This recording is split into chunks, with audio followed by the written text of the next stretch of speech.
Whether one is watching a thrilling thunderstorm or looking up at a mighty tree, the experience of nature is one of awe. One cannot help but marvel at the intricate design of a single leaf or the roar of a great waterfall. "I am the resplendent shine of a flower," she says, "fiery and crimson joy upon the soil, scintillating, an ember in cyan.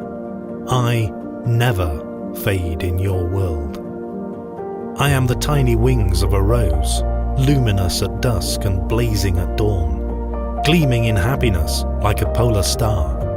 Illuminate your galaxy, near and far.